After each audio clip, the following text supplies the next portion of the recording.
Sanctifiez-vous. Mais la vraie réussite concerne avant tout le ciel. Cherchez premièrement. Premièrement, c'est un verset que vous connaissez. Premièrement, on n'a pas dit en même temps. Cherchez premièrement. Premièrement, en toute chose. Premièrement, avant que tu ne fasses quoi que ce soit, dis-toi, que pense Dieu? Ne dis pas je fais d'abord et Dieu après. Non, que pense Dieu? Dieu avant toute chose. Ça veut dire que si Dieu est jeûné, j'enlève ça. Échec. Addiction. Quand tu arrives, on te dit non, non, non, change les choses, change. Le salut d'abord, le sel d'abord et les autres choses après. On n'a pas dit les autres choses, oublie. On a dit après. Oh, il y a des gens qui sont laissés à l'église d'abord, eux d'abord les problèmes.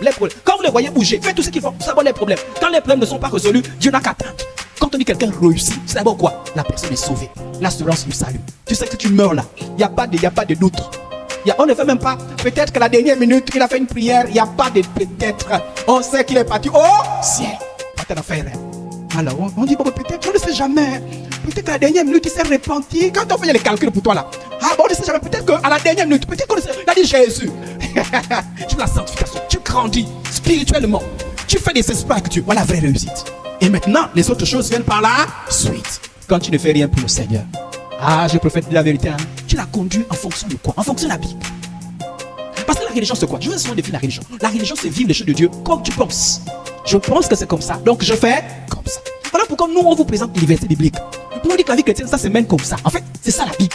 Parce que Dieu n'a pas dit vie chrétienne, vivez comme vous voulez. Non, Dieu a donné la manière dont on vit la vie chrétienne.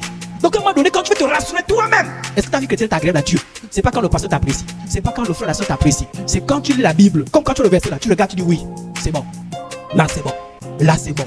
Là. Mais si tu vois chaque fois qu'on lit la Bible, chaque fois qu'on lit la Bible, tu regardes. On ne réussit pas dans les compromis. Il y a des gens qui veulent réussir dans le compromis. Directement Dieu ou indirectement. Pour faire des compromis avec les esprits mauvais déguisés en anges de lumière. Le diable se déguise. Le diable n'a pas d'autre objectif que ces trois objectifs-là. Le voleur, il se lance au diable. Ne vient que pour dérober, égorger. Dans notre version, c'est écrit tuer et pour détruire. Le diable n'a pas d'autres objectifs. Le même quand il veut faire le bien là, c'est un appât. C'est un appât. C'est pour que tu t'approches. Tu t'approches. Quand tu commences à manger, tu dis oh, mais c'est beau, c'est bien. C'est un appât. Quand il voit que tu as été bien accroché, bam, tuer, détruire, dérober. Mais je n'ai pas peur de lui. Parce qu'à moi, il n'y a rien du diable. L'enfant de Dieu est capable de dire les démons s'agitent, les sorciers s'agitent, le diable s'agite. Mais à moi, il n'y a rien de lui. Alléluia. Lorsque tu viens à l'église, on t'apprend la sanctification. Tu te sépares de ce qui donne au diable le droit dans ta vie. Parce que si le diable le droit dans ta vie, tu peux prier, tu peux jeûner, tu le dois. Voilà. Dieu dit, ramasse ce qui est au diable. Pourquoi tu as pris ce qui est du diable? On ne prend pas ce qui est du diable. Le gars là, il est méchant. Tu prends ce qui lui appartient. Quand il vient, il détruit. C'est des bagues, des parfums. Il y a des chrétiens qui malheureusement ont encore des bagues, des fétiches. Et ils amènent ça à l'église. Hein. Bon, il y en a d'autres qui sortent. Ils disent, enlève d'abord, tu vas à l'église. Enlève la corde, on parle. Les amulettes là, ça appartient au diable. La dernière fois, j'ai enseigné aux autres, j'ai dit, la corde peut te protéger. Donc, ils sont soft. Non, c'est pas les fétiches. C'est les bagues, c'est les parfums. C'est pas les fétiches. Donc, chaque matin, quand tu sors, les autres, nous, on se parfume avec la prière. Oh, Saint-Esprit, remplis-moi. Toi, ton parfum, c'est psh, psh. En fait, c'est le démon. Tu es en train de faire démon. Voilà, moi, notre contrat là, il tient toujours. Il y a des gens qui ont des choses comme ça.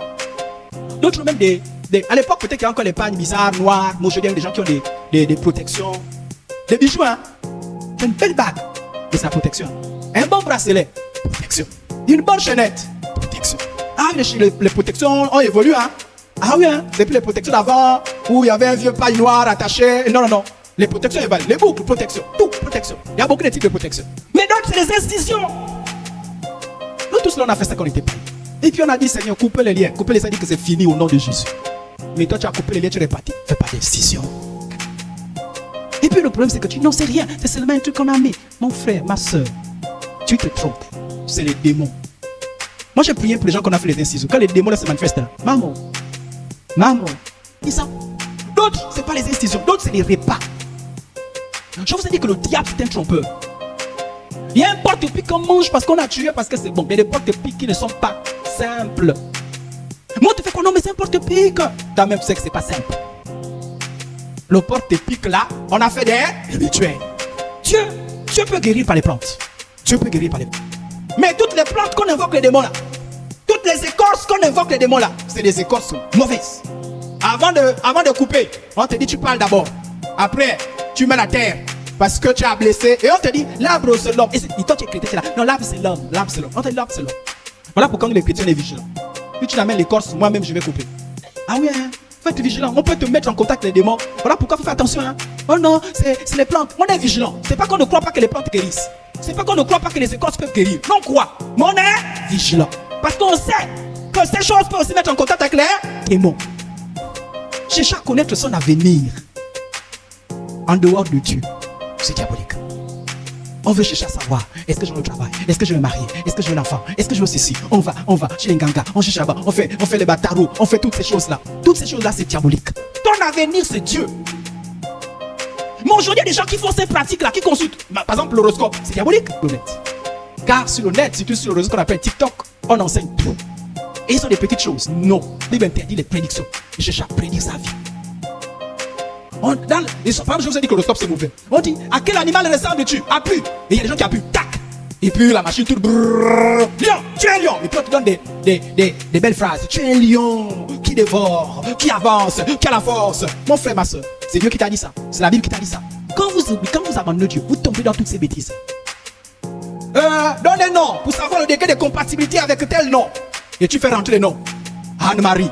Et tu mets à côté. Tu dis, oh, on me dit donne un nom. Ah oui, je vais prendre. Idriss, tu mets Idriss à côté. Et puis tu appuies. 85% de compatibilité. Fais passer. Donc, toi, tu as. Et il y a des gens qui font ces bêtises-là. Et le problème, c'est quoi? Tu affiches ça. Même celui qui dit que tout le monde voit que tu l'as fait. Tout le monde voit. C'est subtil. C'est du spiritisme. C'est l'occultisme. Sans le savoir. Le chrétien ne cherche pas, ne rentre pas dans ces jeux. Parce que dès qu'on te dit qu'on veut prédire ton avenir, montre si telle personne va revenir, tu rentres. Et sur internet, c'est fait comme un jeu. Tu appuies seulement, tu appuies, mets le nom.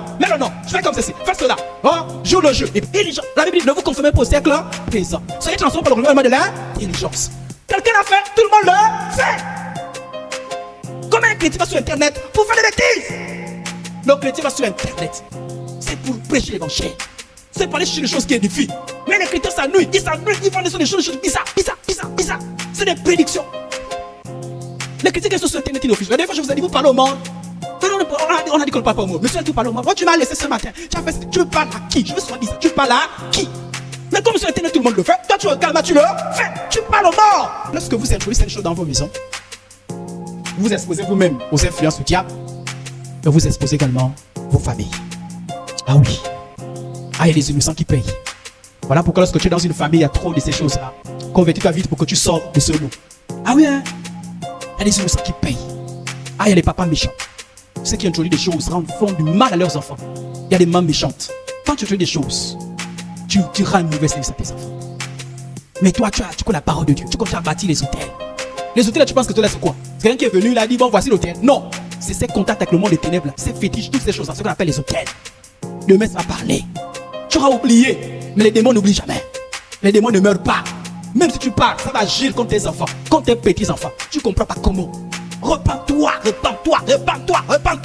ne fais plus rentrer l'interdit. Pourquoi les autres ont fait rentrer l'interdit? Parce qu'ils avaient des problèmes, ils n'ont pas résisté. Ah oui, pourquoi? Les gens ne font pas rentrer l'interdit espacement. Ils ont eu un problème, ils ont dit, on va chez le ganga, on va toucher telle chose. Et ils ont pensé qu'ils faisaient bien. Quand tu es converti, tu amènes les fétiches, on brûle. Tu amènes toutes ces choses, on brûle. Tu détruis, tu coupes les liens. Seigneur, je coupe. Quand tu coupes les liens, couper. Après tu repars. Non, on coupe les liens pour que tu ne reviennes. Tu ne rentres plus jamais dans ces choses. Tu dis ganga, c'est fini. Fétiche, c'est fini. Toutes ces choses, c'est fini. Ça va une décision. Ne brûle pas parce que tu as demandé de brûler. Brûle parce que tu crois que Dieu te demande de brûler. Fais-le parce que tu as compris que c'est Dieu. Pour honorer Dieu. Quand tu fais pour honorer Dieu, c'est Dieu qui est ton protecteur. Moi, je brûle parce que tu l'as fait au passé. Pasteur, viens déjà prier parce qu'elle a déjà des problèmes déjà. Toi, des problèmes depuis que j'ai brûlé ça. Mais si c'est Dieu, tu vas crier à Dieu. Tu vas pas te tromper de personne. Alléluia. Si tu brûles, tu as des problèmes, tu vas maudire le pasteur. C'est le pasteur là. Moi j'étais tranquille. Les protections étaient bien avec moi. Moi j'ai brûlé ça. Moi j'ai brûlé le pasteur. Vous avez vu les Israélites, non? On les a sortis d'Égypte. Et ils ont regardé Moïse, non? Quand ils ont eu des problèmes, ils ont dit Moïse, on était bien en Égypte. Viens, mettez en esclavage là. Beaucoup de chrétiens sont comme ça. On les sort là-dedans qui ont une difficulté. Ah, j'étais bien, mais effectivement, il m'a brûlé. Si tu es comme ça là, ne brûle pas. Reste avec ça. Ça t'amène en enfer. Oh, faut que je dise la vérité. Ne peux pas dire pas ça, dis donc, tu ne peux pas, je ne brûle pas. Non, non, il a ajouté que ça t'amène en enfer. Là, tu crois à Dieu, brûle. Amen, amen. Faut brûler. Et quand tu brûles, tu ne respectes les gens qui t'encouragent à faire ça. Quand tu as quelqu'un comme ça qui te parle de ça, faut le chasser. Amen, amen. Ah, il faut interdire. Hein. Maintenant, quand c'est le parent, parle-lui sérieusement avec respect. Vous dire, tu es mon parent, je te respecte. Mais jamais. C'est diabolique, ne me parle pas de ça. Si tu parles, tu remarques que tu vas chez une tante. Chaque fois que tu parles, elle te parle de ça, ne parle pas. Dis bonjour tante, ça va, oui, bonjour, au revoir. Oh. Et la tante te demande, pourquoi tu ne vas pas chez moi? Parce que tu me parles des choses bizarres. Oui, même si c'est le parent. Même si c'est le parent. Même si c'est l'oncle. Je suis ton oncle. Et l'oncle, je te respecte. Au nom de Jésus, ça je ne te permets pas. Oui, est-ce que tu ne manques pas de respect? Tu dis je ne te permets pas. Si l'oncle, tu es l'oncle. Je ne sais pas que je respecte, c'est pas que je te manque de respect, mais je me lève. Je ne peux pas permettre ça. Pourquoi? Parce que c'est le diable qui dirait tout ça. Tu te lèves, tu pars. Ne permettez pas que les mauvaises choses se passent dans vos maisons. Comment tu es chrétien? C'est toi qu'on fait la consultation. On n'a pas la maison là, on n'a plus qu'un ganga là, on va venir faire la consultation chez toi. Oui, venez. Moi je mens. Je vais sortir, hein. Vous faites à quelle heure? À 15h. Oui, je vais sortir parce que moi je suis chrétien. Yeah. Tu es complice. Et pour Dieu, tu l'as même fait. N'ouvre jamais. Et puis après, tu dis, pasteur, venez faire l'onction d'huile sur la maison. Quelle onction d'huile? Ta maison, c'est une maison de ganga. Moi, que fait l'onction d'huile comment? Le toi qui a ouvert la maison, quelqu'un d'autre? Dans ma maison, je venir faire chez les ganga. Moi, c'est même pas que je pas. Tu fais rien dans ma maison. Mais si c'est que tu es venu dans ma maison, pour aller chez le ganga, après tu reviens. Pas dans ma. Non. Ne faites pas de la souffrance un prétexte pour entrer en contact avec ces choses. On peut être confronté à un grand besoin. On peut être confronté à un grand besoin. On a vraiment envie de se marier. On a vraiment envie de travailler. On a vraiment envie d'avoir un enfant. On a vraiment envie de quelque chose. Oui, parfois c'est la maladie. Parfois c'est un problème. Ne faites pas de ça un prétexte pour aller chez un gaga. Le chrétien, on sait un vrai chrétien quand il y a des problèmes. Et les gens ne comprennent pas. Tu pries. Il te ferme les portes. Et malgré ça, les choses cachées sont à Dieu, les choses révélées sont aux hommes. Malgré ça, ton nom c'est Dieu. Quand tu es un vrai chrétien, tu n'as pas d'autre chemin. Tu n'as pas d'autre option. Tu n'as pas si Dieu ne B. Si Dieu ne B, la seule chose, c'est Dieu. Dieu fait Dieu. Dieu ne fait pas Dieu. On se moque de ton Dieu, Dieu. Alléluia. Alléluia. Alléluia. Alléluia. Alléluia.